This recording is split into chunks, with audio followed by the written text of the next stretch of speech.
또 일찍 분기점에서 금천까지 속도 떨어집니다. KBS 교통정보센터였습니다.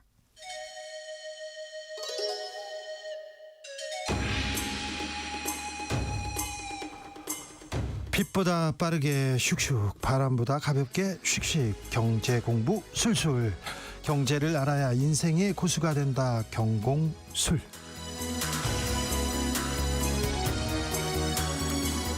경공술 주진우 라이브 경제 선생님은 KBS 박종훈 기자입니다. 어서 오십시오. 네, 안녕하세요. 네, 봄날 잘 지내고 계십니까? 네, 요즘 뭐 날씨가 그래도 많이 좋아진 것 같아요. 네. 요새도 책 쓰시고요. 아니요, 요즘만 회사 일이 너무 바빠서 정신이 없습니다. 그래도 책 내주셔야죠. 네. 요새 조금 뜸하신 것 같아요. 제가 한번 네. 찔렀습니다. 이거 물어보고 싶었습니다. 마크롱 프랑스 대통령이 중국 국빈 방문했습니다. 그리고 나서 미국과 중국 사이에서 이렇게 균형, 전략적 자율성 이렇게 강조하고 있습니다. 전 세계적으로 큰 논쟁이 일어나고 있는데 여기서 우리는 뭘 배워야 될지 박종훈 기자한테 좀 세심하게 세밀하게 좀 들여다보려고 이 문제 좀 준비했습니다. 알려주세요. 네, 사실 마크롱 프랑스 대통령이 중국에 가기 직전만 해도 뭔가 우크라이나 전쟁에 후원을 하고 있는 중국에 대해서 뭔가 한 수 가르쳐 줄 것처럼 그리고 견제를 할 것처럼 얘기하고 있다가 그렇죠. 미국하고 그 우방이잖아요. 가까운 사이잖아요. 그러니까 한방 해야죠. 한번 해야지. 그렇죠. 그래서 큰 소리 땅땅 치고 가길래 뭔가 변화를 이끌어내고 돌아올 것인가 이렇게 기대를 했었거든요. 근데 마크롱 대통령이 이 중국을 방문한 다음에 이 돌아오는 과정에서 이 완전히 중국에다가 온갖 선물을 준 셈이 됐거든요. 그래요? 네, 온통 뭐 특히 대만에 관련돼서는 대만의 상당히 위험한 발언처럼 보이는 것도 했고요. 그리고 이 미국에 대해서도 오히려 경고 목소리를 미국에 냈는데 이 미국의 신하가 되는 것은 피해야 된다. 우리는 미국과 동맹이라고 해서 속국이 아니다. 뭐 이런 얘기들을 했단 말이죠. 굳이 중국 갔다 와서. 네, 그렇죠. 그래서 이게 언론에는 제가 보기에는 조금 프랑스에 대해서 조금 잘못된 게 있는 것 같은데 그냥 마크롱 대통령이 중국으로부터 엄청난 선물 보따리를 받았기 때문에 그것만으로 지금 마크롱 대통령이 갑자기 180도로 바뀌면서 이런 발언을 했다고 이렇게 보도되는 경우도 좀 있습니다. 근데 사실은 물론 마크롱 대통령이 중국에 방문해서 진짜 엄청난 선물 보따리를 받은 건 맞습니다. 비행기를 몇 대 팔았다, 얼마나 팔았다, 몇 조 원 나오더라고요. 맞습니다. 2박 3일 방중 한 번에 진짜 이 정도면 엄청나죠. 에어버스 항공기만 160대 뭐 이런 것들을 다 모아보면 수십조 원 경제적 성과를 내고 돌아왔거든요. 근데 이렇게 선물 받고 그냥 보답으로 중국에 이렇게 유리한 발언을 했다 이렇게 보기보다는 제가 보기에는 중국과의 관계에서 미국하고 이제 묘한 관계 속에 저는 프랑스가 국익을 위해서 자기 국익을 챙기기 위해서 가장 먼저 그걸 챙기기 위해서 미국한테 자기들의 몸값 즉 프랑스의 몸값을 높이기 위해서 지금 같은 발언을 했다. 그래서 단순하게 선물이 아니라 앞으로 미중 패권 전쟁에 상당히 영향을 많이 미칠 만큼 중요한 어떤 행동의 변화, 태도의 변화가 생겼고 이로 인해서 앞으로 패권 전쟁의 판에도 상당한 영향을 미칠 거로 보여집니다. 그래서 이 미중 패권 전쟁에 우리는 어디로 가야 되는지 프랑스 보고 좀 배워보자, 공부해보자 해서 지금 박종훈 기자가 오늘 강의를 해주시겠습니다. 사실 지금 상황을 조금 이해를 좀 해야 되는 게 미중 패권 전쟁에서 중국이 결코 유리한 상황은 아닙니다. 왜냐하면 중국이란 나라가 원래 전체적으로 경제 성장의 한 70% 정도를 투자에 의존하고 있거든요. 소비는 한 30%밖에 되지 않습니다. 나라 크기에 비하면 상당히 투자 의존도가 높은데요. 근데 문제점은 최근에 부동산 경기도 워낙 안 좋고 지방 정부는 지금 뭐 파산 직전이다 보니까 이 내부에서 투자할 돈도 없고요. 더군다나 미중 패권 전쟁으로 미국이 야 중국에다 투자하지 마. 그러니까 우방국들이 투자를 지금 멈칫멈칫하면서 지난해에 이 투자 성장률이 확 줄어드는 모습을 좀 보였었거든요. 자, 이렇게 어려운 상황에서 중국이 위기를 타개할 어떤 파트너로 저는 유럽을 생각했다고 보고요. 그래요? 네, 그러면 유럽이 좀 더 이상하지 않습니까? 중국은 워낙 지금 현재 다급한 상황이었으니까 누구라도 손을 잡아야 되는데 유럽 손을 내밀었고, 근데 유럽이 중국 손을 왜 잡았을까요? 이 부분이 저는 굉장히 중요하다고 보거든요. 자, 이 트럼프 전 대통령 때 사실 유럽은 그동안 미국에 진짜 쌓이고 진짜 맺힐 만큼 맺혔던 거죠. 왜 그러냐면 아니 어떻게 보면 유럽은 미국의 아주 중요한 우방인데 트럼프 대통령이 어떻게 했느냐 매번 유럽을 상대로 뭐 무역 제재를 한다든가 이런 식으로 나왔거든요. 네. 그래서 바이든 대통령이 당선됐을 때 유럽에서는 정말 기대를 많이 했어요. 야 바이든 대통령만 이제 제대로 좀 자리를 잡으면 네. 이제 미국하고 벌어졌던 관계가 좀 가까워지지 않겠느냐 기대를 했는데 바이든 대통령이 취임하자마자 만들었던 예를 들어 대표적인 게 오커스잖아요. 이게 호주의 앞 글자 AU 따고 이렇게 영국 따고 미국 따고 이렇게 해서 앞 글자를 따서 만든 게 오커스. 근데 이 세 나라 보세요. 호주, 영국, 미국. 자 유럽 대륙이 볼 때는 야 앵글로색슨 니들끼리만 서로 모이려고 그러냐? 유럽 대륙은 이제 안중에도 없는 거야? 기분은 나빴겠죠. 아하. 근데 더 중요한 게 있습니다. 이런 오커스 동맹을 통해서 미국이 무기를 팔아먹기 시작한 거예요. 네. 예를 들자면 호주 같은 경우는 원래 잠수함 계획을 프랑스하고 했죠. 맞습니다. 프랑스랑 DJ 잠수함을 47조 원. 야 금액도 엄청나요. 네. 이런 계획을 하고 있었는데 오커스 동맹 이후에 미국이 핵 잠수함 기술 준다니까. 네. 그럼 뭐 프랑스 DJ 잠수함이 뭐야? 핵 잠수함 받을래? 이렇게 되니까 갑자기 미국하고 150조 원 규모로 계약을 하는 그런 상태가 되다 보니 프랑스 입장에서는 화나죠. 네. 아니 바이든이 와서 동맹의 뭐 가치를 다시 세우겠다는 둥 하더니 이제는 정말 참을 수 없을 만큼 분노했거든요. 근데 여기서 또 하나 문제점이 뭐냐면 우크라이나 전쟁 이후에 미국이 사실은 유럽이라는 동맹을 홀대하기 시작했다는 겁니다. 왜냐하면 우크라이나 전쟁이 일어나니까 유럽 입장에서는 안보에서 굉장히 심각한 치명타를 받은 거 아니에요. 예. 그러니까 우크라이나 전쟁이 난 뒤에는 이 어떻게 보면 미국하고 동맹을 좀 강조해야겠다. 이렇게 그동안 오커스로 당하기도 했지만 우리가 미국이 그래도 동맹으로 중요하지. 그렇죠. 러시아가 전쟁을 일으키니 미국과 그렇죠. 손을 잡아야죠. 더군다나 이 러시아를 후원하고 있던 게 사실상 중국이니까 예. 이 유럽이 중국하고 손잡기는 좀 어려운 상황이었잖아요. 그렇잖아요. 지금 이 네. 구도가. 맞습니다. 그러니까 미국이 사실 굉장히 유럽한테 좀 막대할 수 있는 그런 상황이었는데 진짜로 제가 보기에는 미국이 막했어요. 특별히 이제 꼽아보자면 칩스법, 반도체 지원법 같은 경우에 자 우리나라가 이것 때문에 뭐 우리나라 반도체 기밀이 어쩌고 저쩌고 하지만 네. 우리만 분노한 게 아니라 유럽도 분노했거든요. 그래요? 원래 유럽은요.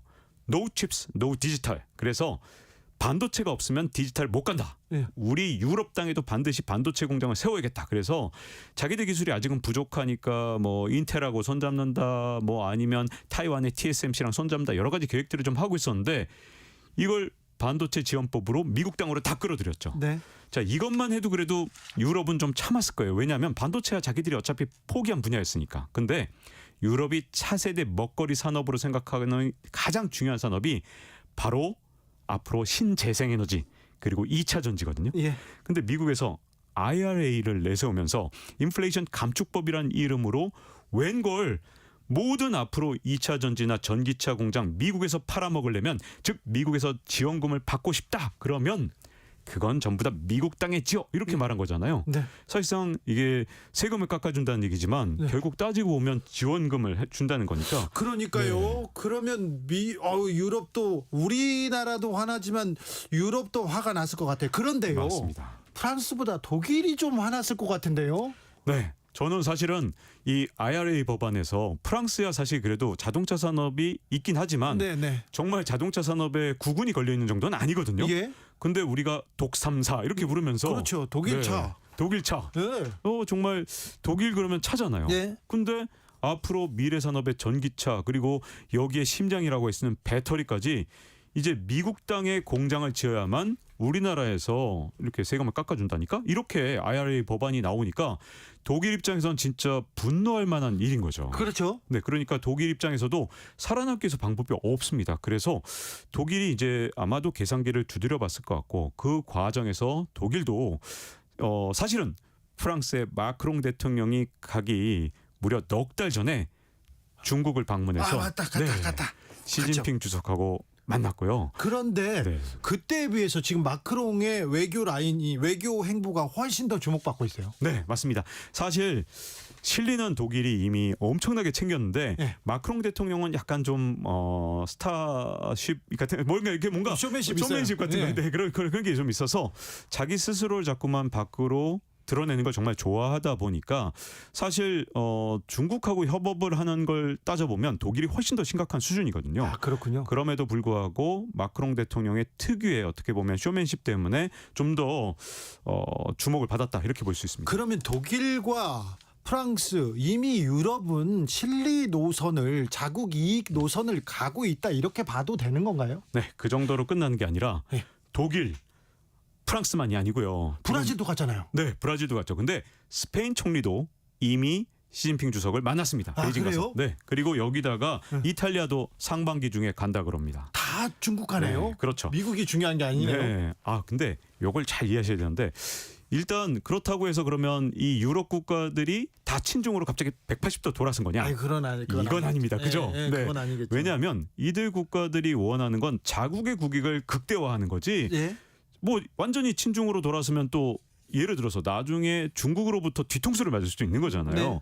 이런 나라들이 지금 묘하게 양다리를 거친 것처럼 행동하는 가장 큰 이유는 원래 이렇게 우크라이나 전쟁이 일어난 다음에 패권 전쟁의 구도가 미국과 중국, 러시아 요 구도로 굳어지면서 사실은 유럽 지역이 완전히 끌려다니고 그리고 어떻게 보면 미국에서는 자꾸만 야 패권 전쟁의 칼이 되라니까 너희들이 우리를 위해서 나를 위해서 이렇게 칼 노릇을 해줘 이러면서 이 동맹의 희생을 상당히 강요해왔거든요. 네. 근데 이렇게 중국하고 양다리를 거치게 되면 이제 어떻게 될까요? 판이 바뀌는 거죠. 그렇죠. 네. 그게 쉽지 않죠. 만약에 앞으로 우리를 신하처럼 여긴다면 마크롱이 한 말이잖아요. 마크롱 대통령이 내가 미국의 신하가 아니다. 네. 이렇게 말한 건 앞으로 만약에 우리를 신하처럼 그렇게 대우한다면 우리는 앞으로 중국하고 더 친하게 지내서 이 패권 전쟁의 판을 흔들 수도 있다. 우리를 잘 대해야 될 거야. 우리를 더 이상 칼 취급을 하지 말고 동맹답게 대우해달라. 이렇게 요구를 이렇게 중국하고 등거리 외교를 하면서 네. 미국한테 요구를 하고 있는 거죠. 미국도 그러면 이거 참 함부로 할 수 없게 됐는데 자 스페인도 가고 독일도 가고 함부로 할 수 없는데 우리나라는 미중 패권 전쟁에서 일본도 그렇고 우리나라는 미국만 보고 있는 것 같습니다. 일본도 그렇진 않죠. 일본도 일본 그렇지 같은 않아요? 경우는 네, 최근에 아주 깜짝 놀랄 만한 소식이 있었잖아요. 일본 그렇지 않습니까? 네, 원래 우리가 이 사실 러시아가 우크라이나를 침공한 뒤에 이 제재를 하기 위해서 러시아산 원유는 60달러 이상으로 사주지 않기로 했죠. 예. 근데 깜짝 놀랄 만한 사실이 바로 보도가 됐습니다. 일본이 러시아산 원유를 69달러에 사준 게 드러난 겁니다. 이런 네, 이건 러시아가 앞으로 이렇게 석유를 비싸게 팔지 못하게 해서 전쟁 비용을 마련하지 못하게 하고 네. 우크라이나 전쟁을 빨리 끝낼 수 있도록 그렇죠. 서방이 단결해서 한 거잖아요. 네.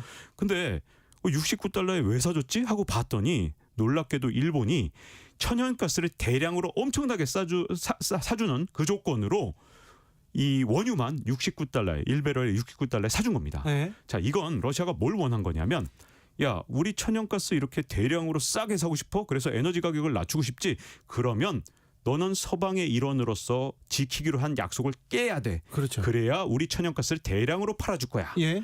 서방의 분열을 일으키기 위해서 사실은 러시아가 일본한테 요구를 한 건데 네.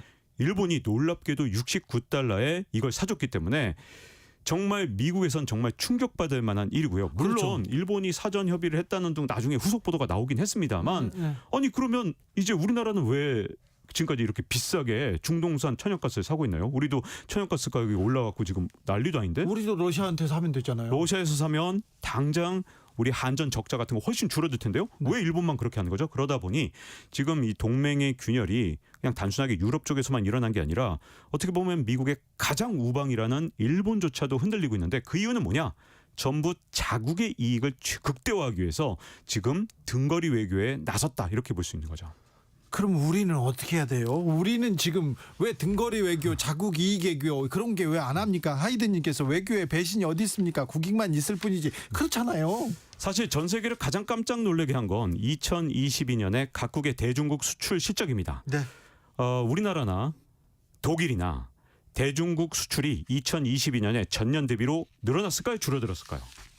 줄었죠. 엄청나게 줄었죠. 많이 독일도 줄었죠. 6%가 줄었고요. 우리 우리도 많이 무역 수지 줄었습니다. 적자의 거의 네. 대부분 거기서 나오는 맞습니다. 거 아니에요? 우리나라는 지난해 한 11월 정도에는 한 30% 줄었거든요. 예.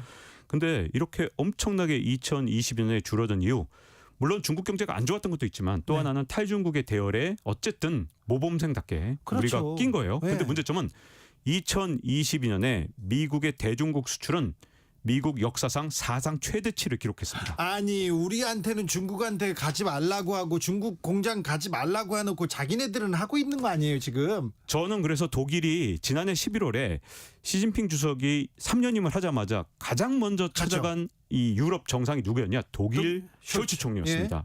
왜 갔느냐? 아니 2022년 수출 실적을 봤더니 대중국 수출이 우리만 엄청나게 줄었지. 봤더니 미국은 사상 최대치를 기록해. 이제 봤더니 우리만 칼끝 노릇을 했구나. 그래서 사실은 지난해 독일 경제가 진짜 어려웠었거든요. 네. 근데 이렇게 칼끝만 할 게 아니라 어쨌든 뭐 패권 전쟁한다고 그러고 이런다 하더라도 우리 국익은 지켜가면서 해야겠다라는 생각에서 숄츠가 먼저 뛰어간 게 아닌가. 아 이렇게 추정할 수 우리도 있죠. 이렇게 쫓아가야 되는데 대중국 지금 적자 지금 심화해서 우리 지금 적자가 다 거기서 나오는 거 아닙니까? 근데 미국의 테슬라도 중국에 대규모 투자한다고 합니다. 네. 나름대로 미국에선 다 투자하고 있네요. 그렇죠. 이렇게 엄청난 수출 실적을 냈던 가장 큰 이유는 미국 기업들이 사실은 철수를 우리보다도 덜한 부분이 있고 그다음에 이 어떻게 보면 이 투자도 지금 현재 끊임없이 이루어지고 있는데 대표적인 게 테슬라에서 메가팩을 만드는 ESS 이거 친환경 시대에 굉장히 중요한 에너지 저장 장치거든요. 네.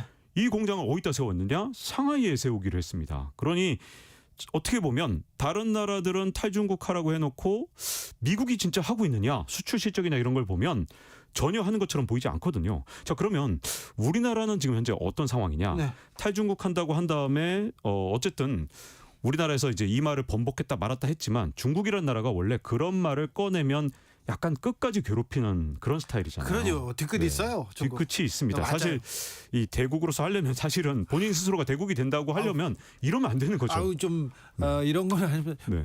약간 조장한 이런 네. 면이 있습니다. 확실히 중국. 근데 문제는 이제 어쨌든 그러다 보니까 우리나라로부터의 어떤 이 수입 대체를 아주 빠른 속도로 하고 있습니다. 네. 그래서 한국으로부터 수입하던 그런 반도체 장비나 이런 것들의 수입 대체가 진짜 빠른 상황인데요.